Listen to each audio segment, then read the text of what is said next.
नमस्कार, आप देख रहे हैं न्यूज 18। मैं हूं आपके साथ मेनका चौधरी और लोकसभा चुनाव के 5वें चरण की 14 सीट पर कल वोटिंग होनी है। उत्तर प्रदेश की 14 सीट पर कल मतदान होना है। 5वें चरण की 14 लोकसभा सीट जिस पर कल वोटिंग होनी है। पोलिंग पार्टियां यहां के लिए रवाना हो चुकी हैं। भीषण गर्मी को देखते हुए हर मतदान कर्मी को विशेष मेडिकल किट देने के निर्देश दिए गए हैं।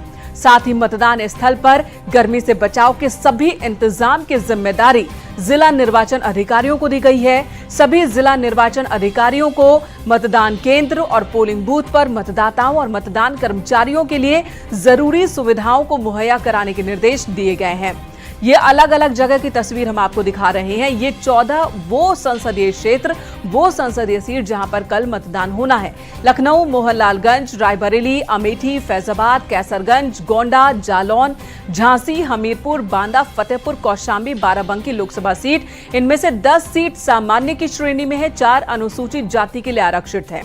यूपी में लोकसभा चुनाव का 5वां चरण है। बहुत ही अहम है ये चरण, क्योंकि इसमें रक्षा मंत्री राजनाथ सिंह, राहुल गांधी, स्मृति ईरानी की प्रतिष्ठा दांव पर लगी है। कई वीआईपी सीट हैं जहां पर कल मतदान है, जहां पर लखनऊ वीआईपी सीट, रायबरेली, अमेठी भी वीआईपी सीट, कैसरगंज पर भी सबकी निगाहें टिकी हुई हैं कि यहां कौन बाजी मारता है। कई ऐसी सीट हैं जहां पर हैट्रिक लगाने के लिए बीजेपी के सांसद मैदान में उतरे हैं। इन सभी सीटों का हाल जानेंगे और कौन कौन सी वीआईपी सीट है, वहां के समीकरण क्या है, विपक्ष कितनी टक्कर देता दिख रहा है। इन सभी मुद्दों को समझने की कोशिश करेंगे, क्योंकि अब बहुत ज्यादा वक्त रह नहीं गया है। कल सुबह 6 बजे से वोटिंग की शुरुआत हो जाएगी, कल सुबह 7 बजे से। अमित गंजू जालौन से हमारे सहयोगी इस वक्त हमारे साथ मौजूद हैं। अलग अलग जिले से हमारे तमाम सहयोगी वहां की स्थिति, ग्राउंड रिपोर्ट आप तक पहुंचाएंगे। अमित गंजू जालौन से हैं, ऋषभ मणि त्रिपाठी लखनऊ से हमारे साथ जुड़ चुके हैं। वहीं मोहनलालगंज सीट के बारे में भी इनसे जानकारी हम लेंगे। मोहन कुमार रायबरेली से हमारे साथ मौजूद हैं। बदले हुए समीकरण क्या कह रहे हैं रायबरेली में, हाल जानेंगे मोहन से। देवमणि त्रिपाठी गोंडा से हमारे साथ जुड़ेंगे। अमित गंजू का रुख सबसे पहले कर लेते हैं। अमित गंजू से जानते हैं कि क्या हाल है इस वक्त जालौन का। अमित, आपको आवाज मिल रही है तो ये बताइए जालौन की स्थिति क्या है। कल अब सुबह सुबह मतदान की शुरुआत हो जाएगी। जिस राजनीतिक दल को, जिस उम्मीदवार को जितनी मेहनत करनी थी, सबने वो मेहनत कर ली है। अब बारी जनता की है। देखिए, बड़ा आपने अहम सवाल किया और निश्चित तौर पर उसी में जवाब भी है, क्योंकि कल देखिए 5th फेज की अगर हम बात करें तो कल यहाँ 14 जिन जगह होना, उसमें बुंदेलखंड का ये अहम सीट हॉट सीट इसलिए मानी जा रही है क्योंकि यहाँ धरती इस वक्त हॉट है। टेम्परेचर की बात की जाए 40 डिग्री टेम्परेचर अभी भी है। 5:30 बजे का वक्त है और ऐसे में न्यूज 18 टीम कोठौन में है। ये सबसे इंटीरियर जगह है जालौन की। अगर हम बात करें कोठौन की, कालपी की बात करें, हम बात करें जालौन की, या हम बात करें कोंच की, तो सभी जगह नेताओं ने, जो हम बात करें बीजेपी की पार्टी के जो भानु प्रताप हैं, अपनी फिर से किस्मत आजमा रहे हैं, कद्दावर नेता रहे हैं और अब अभी भी बीजेपी के एक सीनियर लीडर्स में इनका नाम शामिल है और इसके अलायंस के कैंडिडेट है। इसी बुंदेलखंड की इसी धरती पर जहां एक और 2 युवाओं की जोड़ी ने रैली की थी उरई में, तो वहीं मुख्यमंत्री ने भी यहां एक सभा की थी और इसके अलावा यहाँ छोटी बड़ी मिला के 28 से ज्यादा सभाएं हो चुकी हैं। अगर बात की जाए विधायकों की, तो विधायकों ने पूरा पसीना बहाया है, जबकि तापमान 45 डिग्री आज रहा और कल प्रचार का आखिरी दिन, कल तक खूब पसीना बहाया और अब डोर टू डोर लोगों को बताने का, पर्चियां पहुंचाने का तमाम। अब सुबह सूरज की पहली किरण के साथ इस बुंदेलखंड की धरती पर क्या जिन्होंने मेहनत की है उसका कितना रिजल्ट है वो तो 4th को पता चलेगा, लेकिन क्या मेहनत की है उसके कुछ ना कुछ रिफ्लेक्शन दिखेंगे। हालांकि जिस तरह कि आपने पहले कहा कि इलेक्शन कमीशन ने उन लोगों के लिए विशेष व्यवस्था की है जो पोलिंग पार्टीज में, हम लोग जहां खड़े हैं, देखिए यहां अंदर सुरक्षा के क्योंकि पुख्ता इंतजाम, अंदर फोर्स लगाया गया। अंदर इलेक्शन कमीशन ने विशेष ध्यान ये रखा है कि कर्मचारियों को दिक्कत ना हो, इसके लिए मेडिकल किट दी, इसमें इलेक्ट्रॉल ओआरएस घोल दिया, इसके अलावा पेन किलर एक दी है जिसमें एक पैरास्मॉल दिया है और इसके अलावा कॉटन दिया है और स्ट्रिप्स दिए, स्ट्रॉ दिया और जो एक शैशेज होते हैं 2 दिए, एनर्जी शैशेज जेल कहते हैं, वो दिया ताकि कर्मचारियों को किसी प्रकार की दिक्कत ना हो। सुबह 6 बजे के आसपास यहां से स्टार्ट होकर 7 o'clock से पोलिंग स्टार्ट होगी, जो 6 o'clock पर वाइंड अप होगी। जी मेनका जी। तो ये तमाम इंतजाम किए गए हैं, जनता अपनी तरफ से तैयार है, दूसरी तरफ तैयारी चुनाव आयोग की गई है। गर्मी को मात देने की भी कोशिश चल रही है ताकि मतदान प्रतिशत को बढ़ाया जा सके, उसके लिए खास इंतजाम किए गए हैं। ऋषभ का रुख कर लेते हैं, लखनऊ से इस वक्त हमारे साथ मौजूद है। ऋषभ, लखनऊ में राजनाथ सिंह, बीजेपी का गढ़ माना जाता है लखनऊ। अटल बिहारी वाजपेयी से लेकर राजनाथ सिंह तक लगातार यहां से जीतते आए हैं।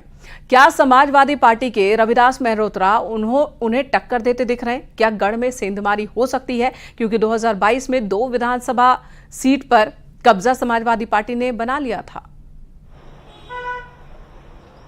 देखिए, विधानसभा और लोकसभा चुनाव के समीकरण अलग अलग होते हैं और यहाँ पर अगर राजधानी लखनऊ की बात की जाए, जैसे आपने पहले भी कहा, बिल्कुल सही बात है ये कि भारतीय जनता पार्टी का गढ़ है। अटल बिहारी वाजपेयी से लेकर रक्षा मंत्री राजनाथ सिंह, 2 बार से राजनाथ सिंह यहाँ पर चुनाव जीत चुके हैं। उनकी हैट्रिक की तैयारी है और अगर स्थानीय स्तर पर मैं बात करूँ तो यहाँ पर उनके जितने भी समर्थक हैं, कार्यकर्ता हैं, वो यही कहते हैं कि हम लोगों को इस बार 5 लाख से ज्यादा वोटों से जीतना है, हम उसके लिए मेहनत कर रहे हैं। हालांकि अभी 2 दिन पहले ही अखिलेश यादव ने रविदास मेहरोत्रा के समर्थन में हजरतगंज में एक रोड शो किया। अच्छी खासी भीड़ जुटी थी, माहौल बनाने की कोशिश की गई। रविदास मेहरोत्रा अखिलेश यादव की सरकार में मंत्री रह चुके हैं, यहाँ के विधायक है, जाना माना नाम है।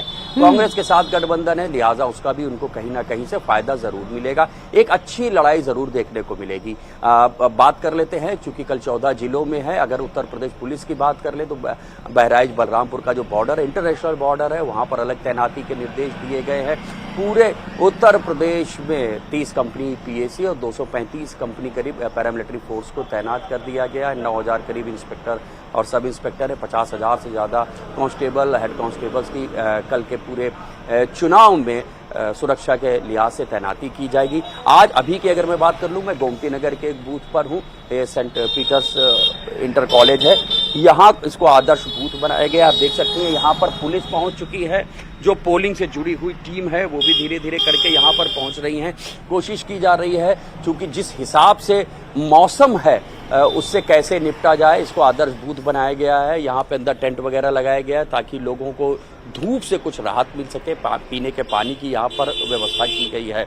तो तमाम जो इंतजाम चुनाव आयोग की ओर से किए जा रहे हैं, लोकल एडमिनिस्ट्रेशन की ओर से किए जा रहे हैं, वो दिख रहे हैं। और ये पूरी कोशिश की जा रही है कि ये जो मौसम है ये कहीं से भी मतदान को प्रभावित ना कर सके। पूरा जिला प्रशासन इसके लिए लगातार मेहनत कर रहा है कि पहले मतदान फिर जलपान की थ्योरी की आगे बढ़ाया जाए और सुबह ठंडे में ज्यादा से ज्यादा लोग वाकई ऋषभ, क्योंकि एक बहुत बड़ी चुनौती बन गई और चिंता का विषय है। साल दर साल अगर हम देखें, चुनाव दर चुनाव देखें, तो मतदान प्रतिशत में कमी देखने को मिल रही है और कहीं ना कहीं ये चिंता का विषय है कि आखिर ऐसा क्यों हो रहा है। मौसम भी एक बहुत बड़ा इसमें कारण हो सकता है, जिसे मात देने की कोशिश चल रही है।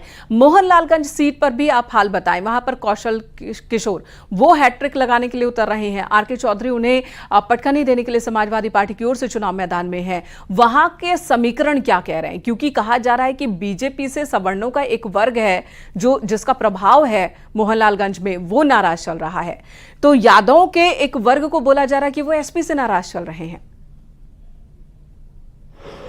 देखिए, कौशल किशोर, मोहनलालगंज सीट की बात कर लेते हैं। सुरक्षित सीट है। कौशल किशोर पिछली बार भी वहां से जीते थे, केंद्र सरकार में मंत्री रहे, जमीन से जुड़े नेता हैं। तो वही आरके चौधरी भी इस बार वो इंडिया अलायंस से वहां पर है। और जो एक जाति विशेष, चूंकि वो पासी जाति का वो एक क्षेत्र है जहां जिसके एक बड़े नेता के तौर पर कौशल किशोर भी रहे हैं और आरके चौधरी की भी वहां पर अच्छी खासी पैठ रही है। लेकिन चूंकि केंद्रीय मंत्री होने के नाते कौशल किशोर, जाहिर सी बात है, उनका थोड़ा सा एज ओवर है। उनकी पत्नी वहां से एक विधानसभा से वहां से विधायक भी हैं, लिहाजा उनको भी कहीं ना कहीं से उसका फायदा मिलता है। लेकिन आसपास का जो क्षेत्र है वो समाजवादी पार्टी के डोमिनेंस में रहने वाला इलाका भी है। लिहाजा आरके चौधरी, चूंकि वो इंडिया अलायंस में है, समाजवादी पार्टी कांग्रेस का गठबंधन है, लिहाजा आरके चौधरी के साथ उनकी एक बड़ी क्लोज फाइट, एक नेक टू नेक फाइट देखने को जरूर मिल रही है। हालांकि अभी भी, जैसा आपने भी कहा और मैं भी उस बात को आगे बढ़ाना चाहूंगा, कि जो लो पोलिंग परसेंटेज है वो कहीं ना कहीं से एक चुनौती हो सकता है। चूंकि मोहनलालगंज क्षेत्र में काफी रूरल एरिया आता है। कैसे जो रूरल वहां ग्रामीण इलाकों के जो मतदाता हैं उनको कैसे निकाला जाए, पोलिंग बूथ से लाया जाए, इसके लिए भारतीय जनता पार्टी में जो पन्ना प्रमुख से लेकर बूथ अध्यक्ष तक उनकी जो एक पूरा संगठन है वो लगे हुए हैं। तो वहीं समाजवादी पार्टी भी पूरी कोशिश कर रहा है कि ज्यादा से ज्यादा उनके वोटर्स को बाहर निकाला जाए और वोटिंग करवा जाए। एक अच्छी फाइट मोहनलालगंज में देखने को जरूर मिलेगी। मोनिका, तो अच्छी फाइट मोहनलालगंज में देखने को मिलेगी। कौशल किशोर को चुनौती देते INDIA गठबंधन के उम्मीदवार दिख रहे हैं। अश्विनी का रुख कर लेंगे, झांसी से हमारे साथ मौजूद है। अश्विनी, झांसी में प्रधानमंत्री ने रोड शो भी किया।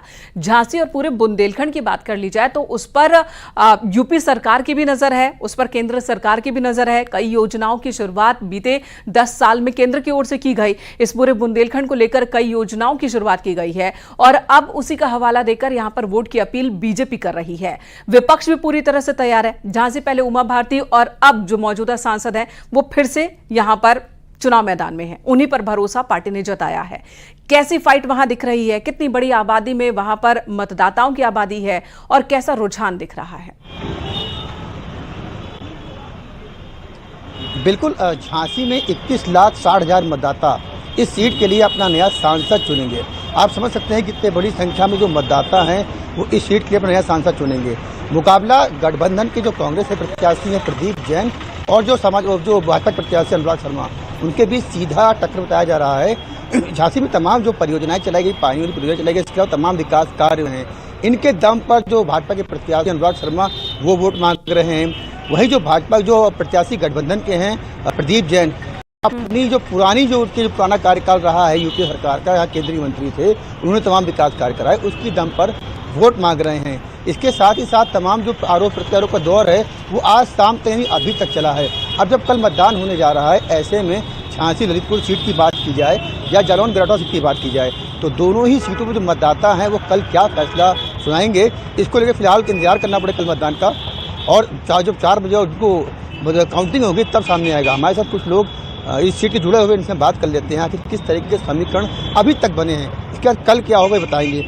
ये बताइए, अगर हम बात की जाए आप मौजूदा आज शाम तक के, तो क्या हालात बने और कल क्या कुछ बदलने के है? नहीं, देखिए, अब तो बदलने का कोई चांस नहीं है। मतदाता चूंकि अपना मन बना चुका है और कल चुनाव प्रचार भी एक तरह समाप्त हो गया था, तो इस बात की ओर नहीं जा सकते कि अब मतदाता अपना मन बदलेगा। हाँ, ये बात पहले होती थी कि कई सालों पहले के मतदाता अपना लास्ट टाइम पे मन बदलता था, लेकिन इस बार मतदाताओं ने अपना रुख बना रखा है और कहीं ना कहीं गठबंधन प्रत्याशी जो प्रदीप जैन आदित्य हैं वो भाजपा के प्रत्याशी को अब कई टक्कर दे रहे हैं और उनका चुनाव मजबूत होता जा रहा है, ऐसा हम लोगों ने देखा था। आपको क्या लगता है कि इस बार समीकरण कुछ बदल जाएंगे या 19 की स्थिति वही रहेगी या फिर कुछ बड़ी परिवर्तन?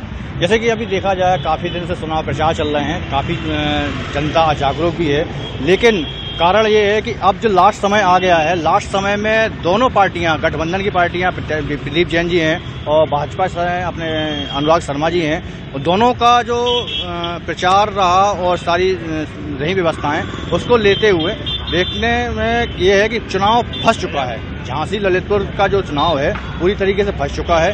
अब किस तरफ जनता रुख करती है, क्या चाहती है, वो जनता के ऊपर में। अब क्योंकि आज लास्ट है और कल वोटिंग होनी है, तो देखिए कि जनता को इस समय मैं कहना चाहता हूं आपके चैनल के माध्यम से भी कि घर पे लेटकर और एसी में सोने से कोई मतलब नहीं है। जागरूक हो चुके हैं तो जागरूक होकर वोट दीजिए, अपने वोट का इस्तेमाल कीजिए, घर पे पड़े रहने से कोई मतलब नहीं। और न्यूज़ 18 भी लगातार अपने दर्शकों से यही अपील कर रहा है कि गर्मी की वजह से या किसी और वजह से, किसी भी बहाने की वजह से आप मताधिकार का इस्तेमाल करने से खुद को रोके नहीं, क्योंकि ये वो वक्त है जब आप अपने हक का इस्तेमाल कर अपनी जिम्मेदारी को निभाएंगे और अगले 5 साल के लिए अपने भविष्य, अपने परिवार के भविष्य का चयन आप करने वाले हैं।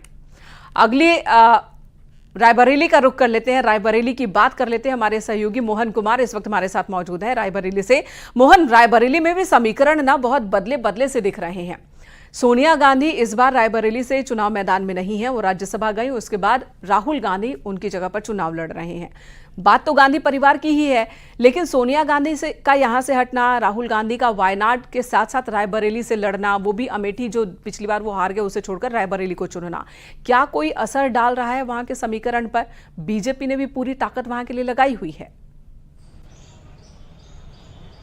जी मेनका, जिस तरीके से सोनिया गांधी अभी चुनाव प्रचार के एक दिन जब बंद हुआ है परसों, तो कल जब बंद हुआ है, परसों उन्होंने रायबरेली की जनता से एक भावुक अपील की थी, जिसमें उन्होंने कहा था कि मैं अपना बेटा रायबरेली को सौंप रही हूं और राहुल आपको निराश नहीं करेगा।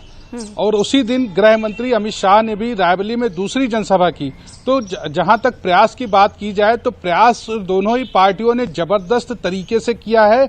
और जो बीजेपी का जो नारा है 400 पार का, उसमें गृह मंत्री अमित शाह ने ये दावा किया, लोगों से कहा है कि अगर हमको रायबरेली और अमेठी की सीट मिल गई तो हम ये मानेंगे कि रायबरेली हमारा 400 पार पूरा हो गया।